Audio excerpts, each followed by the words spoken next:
Okay, hello guys. It's Paul from BabelTEQ here, and I just wanted to tell you about a new feature um, which I've just made available today. It's not actually a new feature, but your ability to manage it yourself is new. So let me share my screen so you can see what I'm talking about.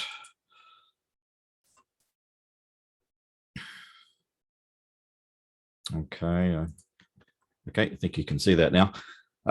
So let me just open up a new browser window here. So this is my demo site, and the thing I wanted to show you is this translation widget at the top right here. So you've probably seen this before.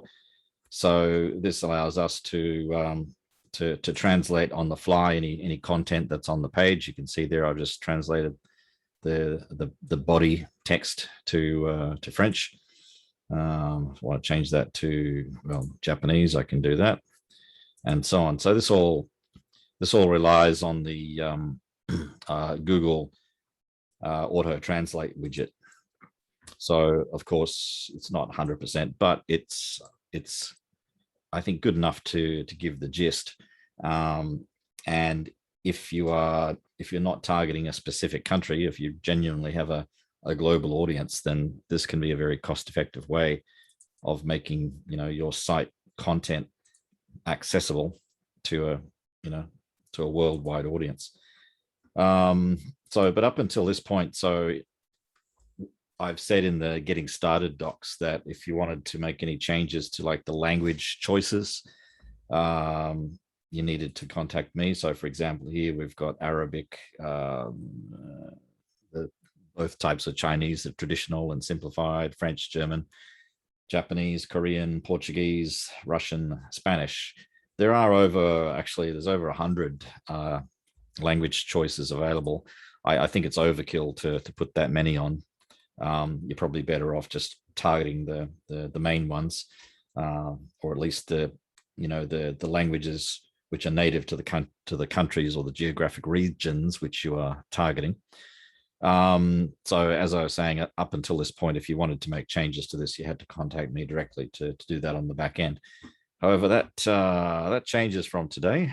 So now you have options on your dashboard. So they'll be over here on the left under settings. When you pull that down, there's an option G Translate. So it's called G Translate, which I guess stands for Google Translate. So I think most of these defaults are good enough where you can just leave them as is. I think the ones that you may want to adjust are choosing the languages for starters.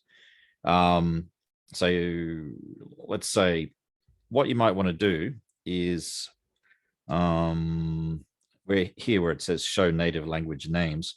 So I can't read some of these languages. I'm really guessing what they stand for. So I might just disable that for now. And you can see here that, the languages like Sesotho, I guess that's an African language or something. Yeah, so, so maybe that'll help you when it comes to actually picking. So let's say, let's say I wanted to add in Thai. Okay, so I'll add Thai to the list. Let's say Swedish as well. Okay. And let's also say that, I'm from Australia, and sadly there's no Australian flag option up here. Let's just say I'm a Canadian, okay, and I want to literally show the flag, so to speak, and show a Canadian flag instead of the British Union Jack as my flag of choice to represent English. So I can do that. So let's save those changes.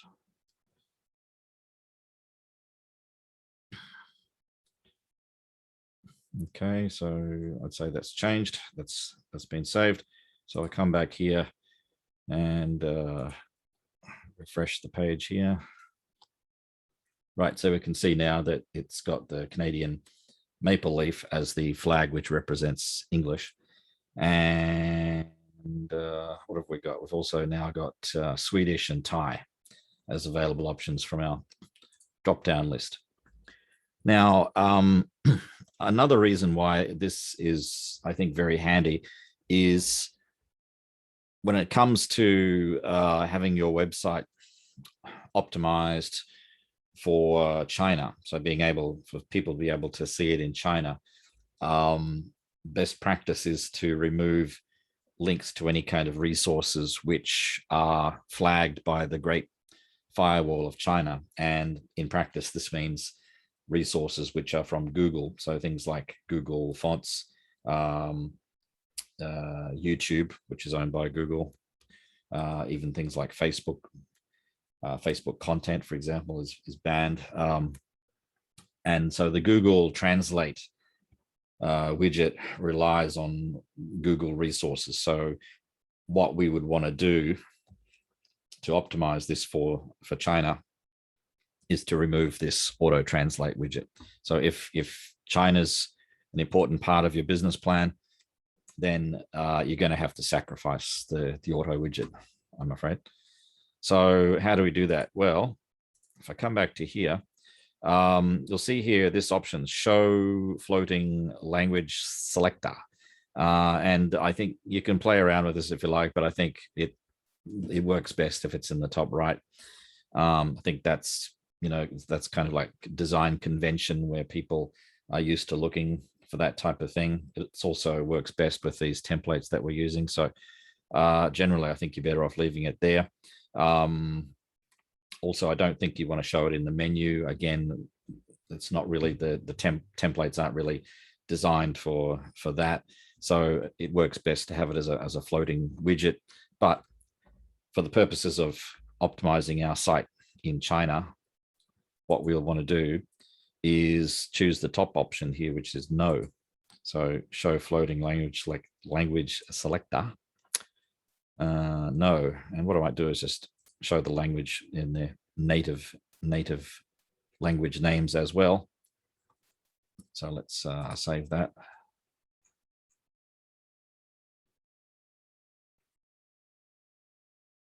Okay, so that's saved. Good. So let's go back to our front page here, and let me refresh the page.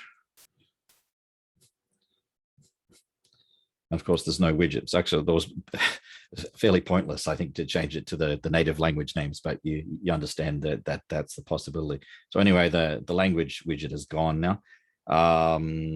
So let's bring it back again. Show floating language selector, top right. Yeah, let's save that.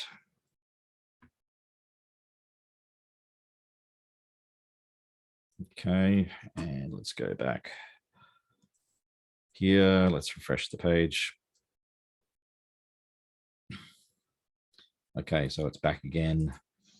And we can see that, these languages are now shown in their native language. Like that's, that's Chinese, that's Arabic, Korean, and so on, Thai, I guess.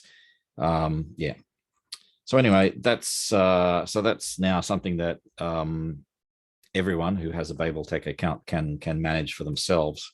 So decide, I guess, which languages you really think are necessary. Don't go overboard. Depending on which flavor of English you think you're offering to your clients, you might want to change the flag so that it corresponds with that. Having said that, I don't know how well known around the world the Canadian flag is. I guess it is pretty well known.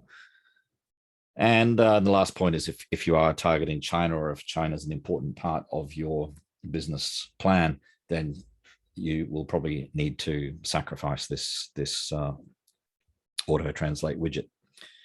So let me stop sharing. Okay, and so if you have any questions, let me know. Okay, so bye for now.